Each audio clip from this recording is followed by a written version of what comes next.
नारायणं नमस्कृत्य नरं चैव नरोत्तमं देवीं सरस्वतीं व्यासं ततो जयमुदीरयेत्।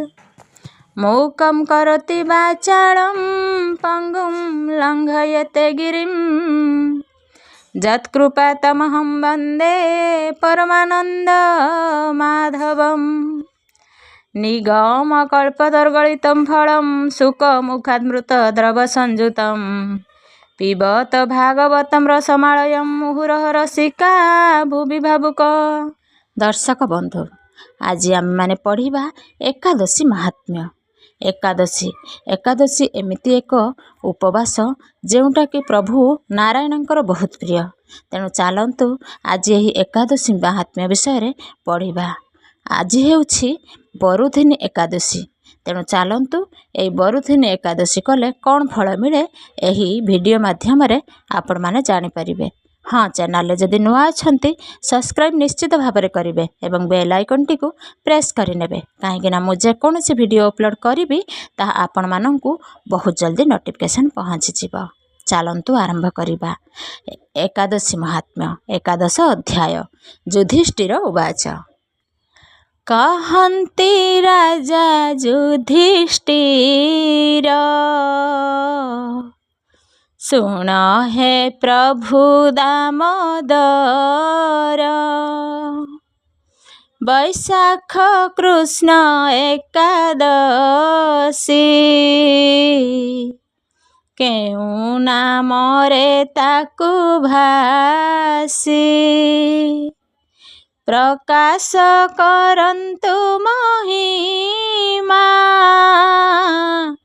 हे कृष्ण मिनति घेनिमा। श्रीकृष्ण उवाच। कृष्ण कहन्ति पण्डुसुत, सुण कहिबा लोकहित, वैशाख कृष्ण एकादशी, नामरे बरुथिनी भासी, सौभाग्य दुई लोके किए, सौख्य सर्वदा उपजाए, सौभाग्य प्राप्ति पापहानि, करई एहि बरुथिनी, दुर्भागा जेउ व्रत करी, सौभाग्य पाए मन सरी, समस्त लोक मानंकर, दाढ़्य ए भक्तिर मुक्तिर, समस्त पातक नाशन्ति, गर्भवासकु निकृतन्ति, ए बरुथिनी व्रत करी, मान्धाता गला स्वर्गपुरी, निकृष धुन्धुमार आदि, केते कहिबा नृप भेदी, जेउ व्रत को करी दक्ष, ब्ररु कपाळु हेला मोक्ष, 10 सहस्र संवत्सर, तपस्या करे जेउ नर, ए बरुथिनी व्रत करे, दुहिंकु तुल्य फल मिले, श्रद्धारे बरुथिनी बरी, दुई लोकरे बांछा पूरी हे महाराजा बरुथिनी महापातक विनाशिनी से दिए भक्ति मुक्ति दुई पापिंकी पवित्र करई अश्वदानरु गजदान अधिक जान हे राजन तिलदानरु स्वर्णदान स्वर्णदानरु अन्नदान कन्या नुहई साधारण से कूल स्थितिर कारण तत्समधेनु दान कही जे यज्ञ साधन हुई उक्त हेले जेते दान एथु अधिक विद्यादान जे जीव आत्मा ज्ञान हेतु जेणे कृतार्थ होए जंतु करिए सबु दान मान अर्जई जेउ फल जन से फल बरुथिनी व्रत दियंती जनंकु नियत जे कन्या बिक्री वृत्ति करे से पड़े घोर नरकरे आग्राह्य कन्या धन जान पुण्यरे कन्या दान गण कन्या को अलंकृत करी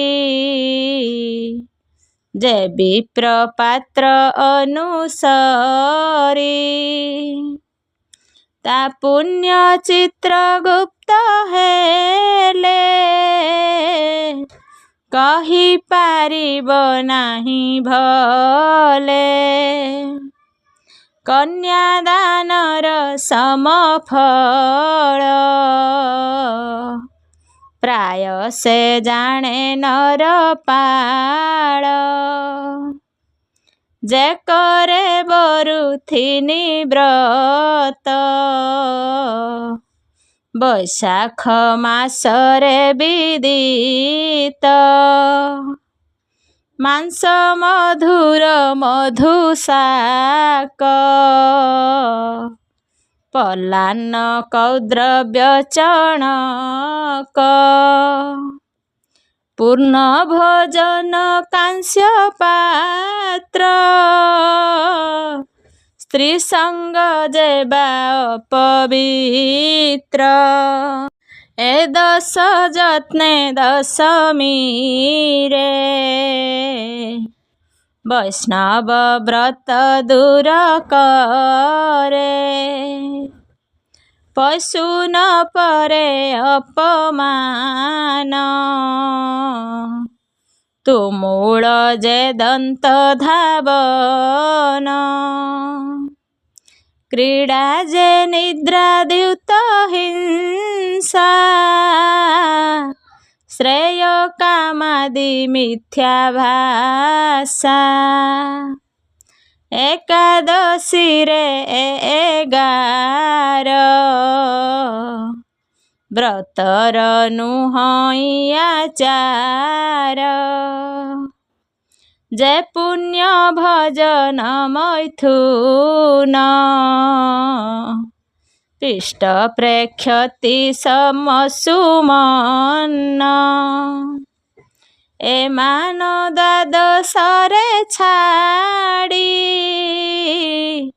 ବ୍ରତର ଫଳ ଯେବେ ଲୋଡ଼ି ବିଧିରେ ବରୁଥିନି କର ରାତ୍ରରେ ହୋଇ ଉଜାଗର ଜାଗର ଦେବ ଯେଉଁ ବ୍ରତୀ ପାଳଇ ମଧୁଧଂସ ମୂର୍ତ୍ତି ସେ ସର୍ବ ପାପୁ ମୁକ୍ତ ହୋଇ ପରମ ଗତି କୁଲଭ ତେଣୁ ଯତ୍ନରେ ବରୁଥିନି କରିବ ପୁଣ୍ୟମାନ ଘେନି ଯେବେ ଯମକୁ ଭୟ ଥିବ ଏ ବରୁଥିନି କି କରିବ କରିବା ନ କରିଏ ବ୍ରତ ଶୁଣେ ବା ପଢ଼େ ଯେ ଚରିତ ସେ ଗୋ ସହସ୍ର ଫଳ ପାଇ ସମସ୍ତ ପାପୁ ମୁକ୍ତ ହୋଇ ବ୍ରତର ପ୍ରଭାବ ଏମନ୍ତ ବିଷ୍ଣୁ ଲୋକରେ ହୋଇ ସ୍ଥିତ। ଇତି ଶ୍ରୀ ଭବିଷ୍ୟତର ବୈଶାଖ କୃଷ୍ଣ ବରୁଥିନି ନାମ ଏକାଦଶୀ ମାହାତ୍ମ୍ୟ ଏକାଦଶ ଅଧ୍ୟାୟ। ଚାଲନ୍ତୁ ମୁଁ ବର୍ତ୍ତମାନ ପଦ୍ୟରେ ଆପଣମାନଙ୍କୁ ଗାଇ ଶୁଣେଇଲି ବରୁଥିନି ଏକାଦଶୀ ବିଷୟରେ।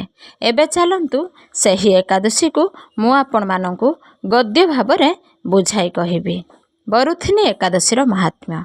ଯୁଧିଷ୍ଠିର ପଚାରିଲେ, ହେ ବାସୁଦେବ, ବୈଶାଖ ମାସ କୃଷ୍ଣ ପକ୍ଷରେ କେଉଁ ଏକାଦଶୀ ପଡ଼େ? କୃପା କରି ଏହାର ମହିମା କହନ୍ତୁ। ଭଗବାନ ଶ୍ରୀକୃଷ୍ଣ କହିଲେ, ରାଜନ୍, ବୈଶାଖ କୃଷ୍ଣ ପକ୍ଷର ଏକାଦଶୀ ବରୁଥିନି ନାମରେ ପ୍ରସିଦ୍ଧ। ଏହା ଇହଲୋକ ଏବଂ ପରଲୋକରେ ମଧ୍ୟ ସୌଭାଗ୍ୟ ପ୍ରଦାନ କରିଥାଏ। ବରୁଥିନି ବ୍ରତ ଦ୍ୱାରା ସର୍ବଥା ସୁଖ ପ୍ରାପ୍ତି ଏବଂ ପାପହାନି ହୋଇଥାଏ। ଏହି ଏକାଦଶୀ ବ୍ରତ ଦ୍ୱାରା ମାନ୍ଧାତା ତଥା ଧୁନ୍ଧୁମାର ଆଦି ଅନେକ ରାଜା ସ୍ୱର୍ଗଲୋକ ପ୍ରାପ୍ତ ହୋଇଛନ୍ତି।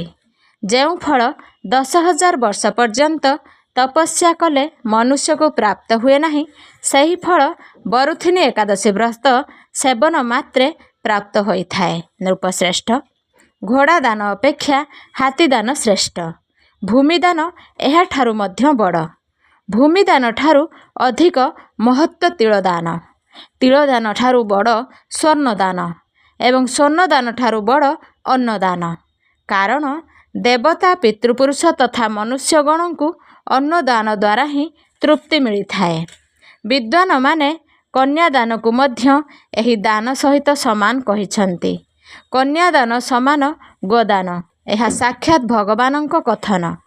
ଏହି ସମସ୍ତ ଦାନଠାରୁ ମଧ୍ୟ ବଡ଼ ହେଉଛି ବିଦ୍ୟାଦାନ। ମନୁଷ୍ୟ ବରୁଥିନି ଏକାଦଶୀର ବ୍ରତ କରି ବିଦ୍ୟାଦାନର ଫଳ ମଧ୍ୟ ପ୍ରାପ୍ତ କରେ। ଯେଉଁ ଲୋକ ପାପରେ ମୋହିତ ହୋଇ ନିଜ କନ୍ୟା ଉପାର୍ଜିତ ଧନରେ ଜୀବିକା ନିର୍ବାହ କରନ୍ତି, ସେମାନେ ପୁଣ୍ୟ କ୍ଷୟ ହେବା ପରେ ଯାତନାମୟ ନରକରେ ପତିତ ହୁଅନ୍ତି। ଏଣୁ ସର୍ବଦା ପ୍ରଯତ୍ନପୂର୍ବକ କନ୍ୟାର ଧନଠୁ ଦୂରେଇ ରହିବା ଉଚିତ ତଥା ତାକୁ ନିଜ କାମରେ ଲଗାଇବା ଅନୁଚିତ। ଯିଏ ନିଜର ଶକ୍ତି ଅନୁସାରେ କନ୍ୟାକୁ ଆଭୂଷଣରେ ବିଭୂଷଣ କରି ପବିତ୍ର ଭାବରେ କନ୍ୟାଦାନ କରେ, ତାର ପୁଣ୍ୟର ହିସାବ କରିବାକୁ ସ୍ୱୟଂ ଚିତ୍ରଗୁପ୍ତ ମଧ୍ୟ ଅସମର୍ଥ। ବରୁଥିନି ଏକାଦଶୀ ବ୍ରତ କରି ମଧ୍ୟ ମନୁଷ୍ୟ ଏହା ସମାନ ଫଳ ପ୍ରାପ୍ତ କରେ। ରାଜନ୍, ରାତିରେ ଜାଗରଣ କରି ଯିଏ ଭଗବାନ ମଧୁସୂଦନଙ୍କ ପୂଜା କରନ୍ତି, ସେ ସବୁ ପାପରୁ ମୁକ୍ତ ହୋଇ ପରମ ଗତି ପ୍ରାପ୍ତ ହୁଅନ୍ତି। ଏଣୁ ପାପକୁ ଭୟ କରୁଥିବା ମନୁଷ୍ୟ ପୂର୍ଣ୍ଣ ପ୍ରଯତ୍ନପୂର୍ବକ ଏହି ବ୍ରତ କରିବା ଉଚିତ। ଯମରାଜଙ୍କୁ ଡରୁଥିବା ମନୁଷ୍ୟ ଅବଶ୍ୟ ବରୁଥିନି ଏକାଦଶୀ ବ୍ରତ କରନ୍ତୁ। ରାଜନ୍, ଏହାକୁ ପଢ଼ିଲେ ଏବଂ ଶୁଣିଲେ ସହସ୍ର ଗୋଦାନ କରିବାର ଫଳ ମିଳେ ଏବଂ ମନୁଷ୍ୟ ସବୁ ପାପରୁ ମୁକ୍ତ ହୋଇ ବିଷ୍ଣୁ ଲୋକରେ ପ୍ରତିଷ୍ଠିତ ହୁଏ। ସୁଜ୍ଞ ପାଠକ ଏହାର ପଠନ ଶ୍ରବଣ କରି ଗୋଦାନର ପୁଣ୍ୟ ଲାଭ କରନ୍ତୁ। ଚାଲନ୍ତୁ ଏକାଦଶୀ କଲେ କ'ଣ ଲାଭ ମିଳେ, ଏକାଦଶୀ କେଉଁଥିପାଇଁ କରନ୍ତି ଏବଂ ଏକାଦଶୀ ସବୁ ଉପବାସଠୁ ବଡ଼ ୟା ଛୋଟ, ଏହି ବିଷୟ ମାଧ୍ୟମରେ ଆପଣମାନଙ୍କୁ ମୁଁ ପଢ଼ି ଶୁଣାଇବି। ମାନବ ଜୀବନର ମୁଖ୍ୟ ଉଦ୍ଦେଶ୍ୟ ପରମାତ୍ମା ପ୍ରାପ୍ତି, ଶାରୀରିକ ସ୍ୱାସ୍ଥ୍ୟ, ମନୋବଳ ଓ ବୁଦ୍ଧିର ସାତ୍ତ୍ୱିକତା। ଏହି ତିନୋଟିରେ ସମ୍ପୂର୍ଣ୍ଣ ମନୁଷ୍ୟ ହିଁ ଭୋଗ ଓ ମୋକ୍ଷ ପାଇଥାଏ। ଏହା ସହିତ ବିବେକପୂର୍ବକ କରାଯାଇଥିବା ଏକାଦଶୀ ଆଦି ବ୍ରତ ଉପବାସର ଅତ୍ୟନ୍ତ ମହତ୍ତ୍ୱପୂର୍ଣ୍ଣ ଭୂମିକା ରହିଛି। ମନୁଷ୍ୟର ସର୍ବାଙ୍ଗୀନ ଉନ୍ନତିର ସୂତ୍ର ଏଥିରେ ନିହିତ ଅଛି। ଏକାଦଶୀର ଉତ୍ପତ୍ତି ପ୍ରସଙ୍ଗ ଯେତିକି ରୋମାଞ୍ଚକର, ଏହାର ମହିମା ବର୍ଣ୍ଣିତ ହୋଇଥିବା କଥା ପ୍ରସଙ୍ଗ ସମୂହ ମଧ୍ୟ ସେତିକି ମନୋରମ। ଏକାଦଶୀ ବ୍ରତର ଉଭୟ ପକ୍ଷର ଶାସ୍ତ୍ରୀୟ ବିବେଚନା ତଥା ଏହି ବିଷୟରେ ପୂଜ୍ୟଶ୍ରୀଙ୍କ ଅମୃତ ବଚନର ସଂକଳନକୁ ଏହି ପୁସ୍ତକ ମାଧ୍ୟମରେ ଆପଣଙ୍କ କରକମଳରେ ପହଞ୍ଚାଇବାର ସୌଭାଗ୍ୟ ସମିତିକୁ ପ୍ରାପ୍ତ ହୋଇଛି। ସେବା କରିବାର ଏହି ସୌଭାଗ୍ୟ ଲାଭ ହୋଇଥିବାରୁ ହାର୍ଦ୍ଦିକ ପ୍ରସନ୍ନତା ହେଉଛି। ସ୍ୱାସ୍ଥ୍ୟ ପାଇଁ ମନ୍ତ୍ର। ଅଚ୍ୟୁତାନନ୍ତ ଗୋବିନ୍ଦ ନାମୋଚ୍ଚାରଣ ଭେଷଜାତ୍ ନଶ୍ୟନ୍ତି ସକଳା ରୋଗାଃ ସତ୍ୟଂ ସତ୍ୟଂ ବଦାମ୍ୟହମ୍। ଏହାର ଅର୍ଥ ହେଲା, ହେ ଅଚ୍ୟୁତ, ହେ ଅନନ୍ତ, ହେ ଗୋବିନ୍ଦ, ଏହି ନାମୋଚ୍ଚାରଣ ରୂପୀ ଔଷଧି ଦ୍ୱାରା ସମସ୍ତ ରୋଗ ନଷ୍ଟ ହୋଇଯାଏ। ଏହା ମୁଁ ସତ୍ୟ କହୁଛି, ସତ୍ୟ କହୁଛି, ସତ୍ୟ କହୁଛି। ଏକାଦଶୀ ରାତିରେ ଶ୍ରୀହରିଙ୍କ ପାଖରେ ଜାଗରଣର ମାହାତ୍ମ୍ୟ। ସର୍ବଧର୍ମର ଜ୍ଞାତା, ବେଦ ଓ ଶାସ୍ତ୍ରର ଅର୍ଥ ଜ୍ଞାନରେ ପାରଙ୍ଗମ, ସମସ୍ତଙ୍କ ହୃଦୟରେ ରମଣ କରୁଥିବା ଶ୍ରୀ ବିଷ୍ଣୁଙ୍କ ତତ୍ତ୍ୱକୁ ଜାଣିଥିବା ତଥା ଭଗବତ ପରାୟଣ ପ୍ରହ୍ଲାଦ ସୁଖପୂର୍ବକ ବସିଥିବା ସମୟରେ ତାଙ୍କ ପାଖକୁ ସ୍ୱଧର୍ମ ପାଳନ କରୁଥିବା ମହର୍ଷିଗଣ କିଛି ପଚାରିବାକୁ ଆସିଲେ। ମହର୍ଷିଗଣ କହିଲେ, ପ୍ରହ୍ଲାଦ, ଆପଣ ଏପରି ଏକ ସାଧନ କହନ୍ତୁ ଯେଉଁଥିରେ ଜ୍ଞାନ, ଧ୍ୟାନ ଓ ଇନ୍ଦ୍ରିୟ ନିଗ୍ରହ ବିନା ମଧ୍ୟ ଅନାୟାସରେ ଭଗବାନ ବିଷ୍ଣୁଙ୍କ ପରମପାଦ ପ୍ରାପ୍ତ ହୁଏ। ସେମାନେ ଏପରି ପଚାରିବାରୁ ସମ୍ପୂର୍ଣ୍ଣ ଜଗତର ହିତ ନିମନ୍ତେ ସଦା ଉଦ୍ୟତ ରହୁଥିବା ବିଷ୍ଣୁ ଭକ୍ତ ମହାଭାଗ ପ୍ରହ୍ଲାଦ ସଂକ୍ଷେପରେ ଏହି ପ୍ରକାର କହିଲେ, ମହର୍ଷିଗଣ, ଯାହା 18 ଖଣ୍ଡ ପୁରାଣର ସାରାଂଶ ଠାରୁ ମଧ୍ୟ ସାରତତ୍ତ୍ୱ, ଯାହା କାର୍ତ୍ତିକ ପଚାରିବା ପରେ ଭଗବାନ ଶଙ୍କର ତାଙ୍କୁ କହିଥିଲେ, ତାହା ବର୍ଣ୍ଣନା କରୁଛି ଶୁଣନ୍ତୁ। ମହାଦେବ କାର୍ତ୍ତିକଙ୍କୁ କହିଲେ, ଯିଏ କଳିଯୁଗରେ ଏକାଦଶୀ ରାତିରେ ଉଜାଗର ରହି ବୈଷ୍ଣବ ଶାସ୍ତ୍ର ପାଠ କରେ, ତାର କୋଟି କୋଟି ଜନ୍ମରୁ ସଞ୍ଚିତ 4 ପ୍ରକାର ପାପ ନଷ୍ଟ ହୋଇଯାଏ। ଯିଏ ଏକାଦଶୀ ଦିନ ବୈଷ୍ଣବ ଶାସ୍ତ୍ରର ଉପଦେଶ ପାଳନ କରେ, ସେ ମୋର ଭକ୍ତ। ଯାହାକୁ ଏକାଦଶୀ ଜାଗରଣରେ ନିଦ୍ରା ଆସେ ନାହିଁ ତଥା ଯିଏ ଉତ୍ସାହପୂର୍ବକ ନାଚେ ଓ ଗାଏ, ସେ ମୋର ବିଶେଷ ଭକ୍ତ। ମୁଁ ତାକୁ ଉତ୍ତମ ଜ୍ଞାନ ଦିଏ ଓ ଭଗବାନ ବିଷ୍ଣୁ ତାଙ୍କୁ ମୋକ୍ଷ ପ୍ରଦାନ କରନ୍ତି। ଏଣୁ ମୋର ଭକ୍ତଗଣ ବିଶେଷ ଭାବରେ ଜାଗରଣ କରିବା ଉଚିତ। ଯେଉଁମାନେ ଭଗବାନ ବିଷ୍ଣୁଙ୍କ ପ୍ରତି ବୈରଭାବ ରଖନ୍ତି, ସେମାନେ ମହାପାପୀ। ଯେଉଁମାନେ ଏକାଦଶୀ ଜାଗରଣ କରନ୍ତି ଓ ଗାଆନ୍ତି, ତାଙ୍କୁ ଅଧା ନିମିଷରେ ଅଗ୍ନିଷ୍ଟୋମ ତଥା ଅତିରାତ୍ର ଯଜ୍ଞ କରିବା ସମାନ ଫଳ ପ୍ରାପ୍ତ ହୁଏ। ଯେଉଁମାନେ ରାତ୍ରି ଜାଗରଣ ପୂର୍ବକ ବାରମ୍ବାର ଭଗବାନ ବିଷ୍ଣୁଙ୍କ ମୁଖାରବିନ୍ଦ ଦର୍ଶନ କରନ୍ତି, ତାଙ୍କୁ ମଧ୍ୟ ଏହି ଫଳ ପ୍ରାପ୍ତ ହୁଏ। ଯେଉଁ ମନୁଷ୍ୟ ଦ୍ୱାଦଶୀ ତିଥିରେ ଭଗବାନ ବିଷ୍ଣୁଙ୍କ ଆଗରେ ଜାଗରଣ କରନ୍ତି, ସେମାନେ ଯମରାଜଙ୍କ ପାଶରୁ ମୁକ୍ତ ହୋଇଯାଆନ୍ତି। ଯେଉଁମାନେ ଦ୍ୱାଦଶୀ ଜାଗରଣ କରିବା ସମୟରେ ଗୀତାଶାସ୍ତ୍ର ଦ୍ୱାରା ମନୋରଞ୍ଜନ କରନ୍ତି, ସେମାନେ ମଧ୍ୟ ଯମରାଜଙ୍କ ବନ୍ଧନରୁ ମୁକ୍ତ ହୋଇଯାଆନ୍ତି। ଯେଉଁମାନେ ମରିଗଲେ ମଧ୍ୟ ଦ୍ୱାଦଶୀ ଜାଗରଣ ଛାଡ଼ନ୍ତି ନାହିଁ, ସେମାନେ ଧନ୍ୟ ଓ ପୁଣ୍ୟାତ୍ମା ଅଟନ୍ତି। ଯେଉଁମାନଙ୍କ ପରିବାରର ସଦସ୍ୟମାନେ ଏକାଦଶୀ ରାତ୍ରିରେ ଜାଗରଣ କରନ୍ତି, ସେମାନେ ମଧ୍ୟ ଧନ୍ୟ। ଯେଉଁମାନେ ଏକାଦଶୀରେ ଜାଗରଣ କରନ୍ତି, ସେମାନେ ଯଜ୍ଞ, ଦାନ, ଗୟାଶ୍ରାଦ୍ଧ ତଥା ନିତ୍ୟ ପ୍ରୟାଗ ସ୍ନାନର ପୁଣ୍ୟ ଲାଭ କରନ୍ତି। ସେମାନଙ୍କୁ ସନ୍ନ୍ୟାସୀର ପୁଣ୍ୟ ମଧ୍ୟ ଲାଭ ହୁଏ ଏବଂ ତାଙ୍କ ଦ୍ୱାରା ଇଷ୍ଟାପୂର୍ତ କର୍ମ ସମୂହ ମଧ୍ୟ ଉତ୍ତମ ରୂପେ ପାଳନ ହୋଇଥାଏ। ଷଡ଼ାନନ ଭଗବାନ ବିଷ୍ଣୁଙ୍କ ଭକ୍ତ ଜାଗରଣ ସହିତ ଏକାଦଶୀ ବ୍ରତ କରନ୍ତି। ଏଥିପାଇଁ ସେମାନେ ସର୍ବଦା ମୋର ବିଶେଷ ପ୍ରିୟ। जे वर्धिनी एकादशी रात्रि रे जागरण करे से पुनः प्राप्त होबाकु थिबा शरीर को स्वयं भस्म कर दिए। जे त्रिस्पृष्णा एकादशी रात्रि रे जागरण करे से भगवान विष्णु को स्वरूप रे लीन हो जाए। जे हरिबोधिनी एकादशी रात्रि रे जागरण करे तार स्थूल सूक्ष्म समस्त पाप नष्ट हो जाए। जे द्वादशी रात्रि रे जागरण तथा तथा ताल स्वर सहित संगीतर आयोजन करे ताकू महान पुण्य प्राप्त होइथाए। जे एकादशी दिन ऋषि मानक द्वारा रचित दिव्य स्तोत्र ऋग्वेद यजुर्वेद तथा सामवेदर वैष्णव मंत्र वैदिक मंत्र संस्कृत और प्राकृत रे अन्य स्तोत्र द्वारा एवं गीत वाद्य आदि द्वारा भगवान विष्णु को संतुष्ट करे ताकू भगवान विष्णु मध्य परमानंद प्रदान करती। जपुन पठते रात्रौ गातां नाम सहस्रकम् द्वादश्यां पुरत विष्णु वैष्णवानां समापतः स गच्छेत् परमस्थान जत्र नारायण तयम्।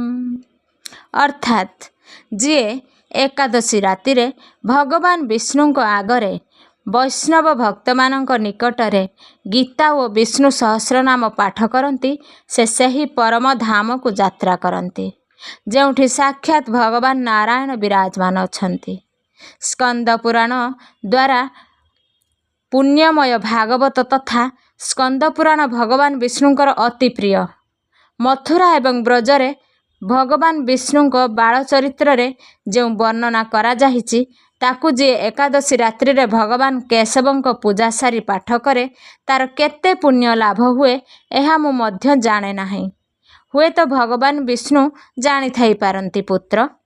भगवानंक निकटरे गीत नृत्य तथा स्तोत्र पाठ आदि जो फल लाभ हुए ताहा कली जुगरे श्रीहरिंक निकटरे जागरण करिबा समय रे विष्णु सहस्र नाम गीता तथा श्रीमद् भागवत पाठ कले सहस्र गुण होई मिली थाए। जे श्रीहरिंक पाखरे जागरण करिबा समय रे राति रे दीप जलाए तार पुण्य 100 कल्परे मध्य नष्ट हुए नाही। जे जागरण काल रे मंजरी सहित तुलसी दल रे भक्तिपूर्वक श्रीहरिंक पूजा करे तार पुणी एही संसार रे जन्म हुए नाही। स्नान चंदन लेप धूप दीप नैवेद्य और तांबूल ए सबु जागरण काल रे भगवान को समर्पित करागले अक्षय पुण्य लाभ होइथाए। कार्तिकेय जो भक्त मोर ध्यान करने को चाहे से एकादशी रात्रि रे श्रीहरिंक पाखरे भक्तिपूर्वक उजागर रहिबा विधेय। एकादशी दिन जो लोक जागरण करती तांको शरीर रे इंद्र आदि देवता वास करती। जे जागरण काल रे महाभारत पाठ करे से सही परम धाम को जाए जेउठाकू सन्यासी महात्मा माने जाइथांती। जे सही समय श्रीरामचंद्रंकर चरित दशकंठबोध पाठ करती से माने जोगवेत्ता को गति प्राप्त हुअन्ति। जो माने श्रीहरिंक पाखरे जागरण करती से माने चारिबादरे स्वाध्याय देवतांक पूजा यज्ञानुष्ठान तथा समस्त तीर्थर स्नान करिथांती। श्रीकृष्णंक ठारू बड़ कौनसी देवता नहांती कि एकादशी व्रत सदृश अन्य कौनसी व्रत नाही। जोठी भागवत शास्त्र अच्छी जोठी भगवान विष्णु निमंते जागरण करा जाए और जोठी शालग्राम शिला अवस्थित सेठारे साक्षात भगवान विष्णु उपस्थित थांती। एकादशी व्रत विधि दशमी रात्रि रे पूर्ण ब्रह्मचर्य पालन करंतु तथा भोग विलासरु मध्य दूरे रहंतु। एकादशी दिन प्रातः काल रे दांत काठी अथवा पेस्टर उपयोग करंतु नाही। लेंबू जामु अथवा आंब पत्र चबाई आंगुली रे कंठ को शुद्ध कर नियंतु। गछरु पत्र छिड़ाइबा मध्य वर्जित। एणु आपे झड़ी पड़िथिबा पत्र सेवन करंतु। जदि यह संभव न हुए तेबे केवल पानी रे 12 थर कुली करी पकांतु। पुणी स्नानादि नित्यकर्म सारी मंदिर को जाई गीता पाठ करंतु अथवा पुरोहित आदिंक ठारू श्रवण करंतु। प्रभुंक सम्मुखरे एभली प्रतिज्ञा करिबा उचित जे आजि मु चोर पाखंडी दुराचारी मनुष्यंक संगरे कथावार्ता हेबी नाही कि काहारी को दुख देबी नाही। गो ब्राह्मण आदि को फलाहार और अन्नादि देई प्रसन्न करिबी। राति रे जागरण करी कीर्तन करिबी। ओं नमो भगवते वासुदेवाय ଏହି ଦ୍ୱାଦଶ ଅକ୍ଷର ବିଶିଷ୍ଟ ମନ୍ତ୍ର ଅଥବା ଗୁରୁ ମନ୍ତ୍ର ଜପ କରିବେ। ରାମକୃଷ୍ଣ ନାରାୟଣ ଇତ୍ୟାଦି ବିଷ୍ଣୁ ସହସ୍ର ନାମକୁ କଣ୍ଠର ଭୂଷଣ କରିବେ। ଏହିପରି ପ୍ରତିଜ୍ଞା କରି ଶ୍ରୀ ବିଷ୍ଣୁ ଭଗବାନଙ୍କ ସ୍ମରଣ ପୂର୍ବକ ପ୍ରାର୍ଥନା କରନ୍ତୁ ଯେ ହେ ତ୍ରିଲୋକପତି, ମୋ ମାନ ମହତ ଆପଣଙ୍କ ହାତରେ, ଏଣୁ ମୋତେ ଏହି ପ୍ରତିଜ୍ଞା ପୂରା କରିବାର ଶକ୍ତି ପ୍ରଦାନ କରନ୍ତୁ। ମୌନ ଜପ, ଶାସ୍ତ୍ର ପଠନ, କୀର୍ତ୍ତନ, ରାତ୍ରି ଜାଗରଣ ଏକାଦଶୀ ବ୍ରତରେ ବିଶେଷ ଲାଭଦାୟକ ହୋଇଥାଏ। ଏକାଦଶୀ ଦିନ ଅଶୁଦ୍ଧ ଦ୍ରବ୍ୟରେ ତିଆରି ହୋଇଥିବା ପେୟ ପଦାର୍ଥ ପାନ କରନ୍ତୁ ନାହିଁ। ଥଣ୍ଡା ପେୟ, ଏସିଡ୍ ଆଦି ମିଶ୍ରିତ ଡବାବନ୍ଦ ଫଳରସକୁ ମଧ୍ୟ ପିଅନ୍ତୁ ନାହିଁ। 2 ଥର ଭୋଜନ କରନ୍ତୁ ନାହିଁ। ଆଇସ୍କ୍ରିମ୍ ଆଦି ଜିନିଷ ଖାଆନ୍ତୁ ନାହିଁ। ଫଳ କିମ୍ବା ଘରେ ତିଆରି ଫଳରସ ଅଥବା ଅଳ୍ପ କ୍ଷୀର କିମ୍ବା ଜଳ ପିଇ ରହିବା ବିଶେଷ ଲାଭଦାୟକ। ବ୍ରତର ଦଶମୀ, ଏକାଦଶୀ ଓ ଦ୍ୱାଦଶୀ ଏହି 3 ଦିନରେ କଂସା ବାସନ, ମାଂସ, ପିଆଜ, ରସୁଣ, ମସୁର ଡାଲି, ଚଣା, ଖୁଦ, ଶାଗ, ମହୁ, ତେଲ ଓ ଅଧିକ ଜଳ ସେବନ କରନ୍ତୁ ନାହିଁ। ବ୍ରତର ପୂର୍ବ ଅର୍ଥାତ୍ ଦଶମୀ ଓ ପରଦିନ ଅର୍ଥାତ୍ ଦ୍ୱାଦଶୀରେ ହବିଷାନ୍ନ, ଯବ, ଗହମ, ମୁଗ, ସୈନ୍ଧବ ଲୁଣ, ଗୋଲମରିଚ, ମିଠା ଜିନିଷ, ଗୁଡ଼, ଚିନି ଇତ୍ୟାଦି ଓ ଗଘୃତ ଥରେ ମାତ୍ର ଭୋଜନ କରନ୍ତୁ। ଫଳାହାରୀ କୋବି, ଗାଜର, ଶାଲଗମ, ପାଳଙ୍ଗ, କୁଲଫା, ଶାଗ ଇତ୍ୟାଦି ସେବନ କରିବା ଅନୁଚିତ। ଆମ୍ବ, ଅଙ୍ଗୁର, କଦଳୀ, ବାଦାମ, ପିସ୍ତା ଇତ୍ୟାଦି ଅମୃତ ଫଳ ସେବନ କରିବା ଉଚିତ। ଜୁଆ, ନିଦ୍ରା, ପାନ, ପରନିନ୍ଦା, ଚୁଗୁଲି, ଚୋରି, ହିଂସା, ମୈଥୁନ, କ୍ରୋଧ ତଥା ମିଥ୍ୟା କପଟାଦି ଅନ୍ୟ କୁକର୍ମରୁ ନିତ୍ୟାନ୍ତ ଦୂରେଇ ରହିବା ଉଚିତ। ବଳଦ ପିଠିରେ ବସନ୍ତୁ ନାହିଁ। ଭୁଲବଶତଃ କୌଣସି ନିନ୍ଦୁକ ସଙ୍ଗରେ କଥା ହୋଇଗଲେ ଏହି ଦୋଷକୁ ଦୂର କରିବା ପାଇଁ ଭଗବାନ ସୂର୍ଯ୍ୟଙ୍କ ଦର୍ଶନ ତଥା ଧୂପ ଦୀପରେ ଶ୍ରୀହରିଙ୍କ ପୂଜା କରି କ୍ଷମା ମାଗି ନେବା ଉଚିତ। ଏକାଦଶୀ ଦିନ ଘରେ ଝାଡ଼ୁ କରନ୍ତୁ ନାହିଁ। ଏଥିରେ ପିମ୍ପୁଡ଼ି ଆଦି ସୂକ୍ଷ୍ମ ଜୀବର ମୃତ୍ୟୁ ଭୟ ରହେ। ଏହି ଦିନ ବାଳ କାଟନ୍ତୁ ନାହିଁ। ମଧୁର ବଚନ କହନ୍ତୁ, କମ୍ କହନ୍ତୁ। ଅଧିକ କହିବା ଦ୍ୱାରା ନ କହିବା ଭଳି ବଚନ ମଧ୍ୟ ପାଟିରୁ ବାହାରିଯାଏ। ସତ୍ୟ ଭାଷଣ କରିବା ଉଚିତ। ଏହି ଦିନ ଯଥାଶକ୍ତି ଅନ୍ନଦାନ କରନ୍ତୁ, କିନ୍ତୁ ନିଜେ ଅନ୍ୟ କାହା ଦ୍ୱାରା ଦିଆଯାଇଥିବା ଅନ୍ନ କଦାପି ଗ୍ରହଣ କରନ୍ତୁ ନାହିଁ। ପ୍ରତ୍ୟେକ ବସ୍ତୁ ପ୍ରଭୁଙ୍କୁ ଭୋଗ ଲଗେଇ ତଥା ତହିଁରେ ତୁଳସୀ ଦଳ ପକାଇ ଗ୍ରହଣ କରିବା ଉଚିତ। ଏକାଦଶୀ ଦିନ କୌଣସି ସମ୍ପର୍କୀୟଙ୍କ ମୃତ୍ୟୁ ହୋଇଗଲେ ଏହି ଦିନ ବ୍ରତ କରି ଏହାର ଫଳ ସଂକଳ୍ପ କରି ମୃତକଙ୍କୁ ଦେବା ଉଚିତ ଓ ଗଙ୍ଗାରେ ପୁଷ୍ପ ଅସ୍ଥି ପ୍ରବାହିତ କରିବା ପରେ ମଧ୍ୟ ଏକାଦଶୀ ବ୍ରତ ପାଳନ କରି ବ୍ରତଫଳ ପ୍ରାଣୀଙ୍କ ନିମିତ୍ତ ଦାନ କରିବା ଉଚିତ। ପ୍ରାଣୀ ମାତ୍ରେ ଅନ୍ତର୍ଯ୍ୟାମୀଙ୍କ ଅବତାର ଭାବି କାହାରି ସହିତ ଛଳ କପଟ କରିବା ଅନୁଚିତ। ନିଜର ଅପମାନ କରୁଥିବା ଅଥବା କଟୁବଚନ କହୁଥିବା ଲୋକ ଉପରେ ଭୁଲ ମଧ୍ୟ କ୍ରୋଧ କରିବା ଅନୁଚିତ। ସନ୍ତୋଷର ଫଳ ସବୁବେଳେ ମଧୁର। ମନରେ ସର୍ବଦା ଦୟା ରଖିବା ଉଚିତ। ଏହି ବିଧିରେ ବ୍ରତ କରୁଥିବା ମନୁଷ୍ୟକୁ ଉତ୍ତମ ଫଳ ପ୍ରାପ୍ତ ହୋଇଥାଏ। ଦ୍ୱାଦଶୀ ଦିନ ବ୍ରାହ୍ମଣଙ୍କୁ ମିଷ୍ଟାନ୍ନ, ଦକ୍ଷିଣା ଆଦି ଦ୍ୱାରା ପ୍ରସନ୍ନ କରି ସେମାନଙ୍କୁ ପରିକ୍ରମା କରିନେବା ଉଚିତ। ବ୍ରତ ସମାପ୍ତ କରିବାର ବିଧି। ଦ୍ୱାଦଶୀ ଦିନ ସେବା ପୂଜା ଜାଗାରେ ବସି 7ଟି ଭଜା ଚଣାକୁ 14 ଖଣ୍ଡ କରି ନିଜର ମୁଣ୍ଡ ପଛପଟକୁ ଫିଙ୍ଗିବା ଉଚିତ। ମୋର 7 ଜନ୍ମର ଶାରୀରିକ, ବାଚିକ ଓ ମାନସିକ ପାପ ନଷ୍ଟ ହୋଇଗଲା, ଏହା ଭାବନା କରି 7 ଆଞ୍ଜୁଳା ଜଳ ପିଇ 7ଟି ଚଣା ଦାନା ଖାଇ ବ୍ରତ ସମାପ୍ତ କରିବା ଉଚିତ।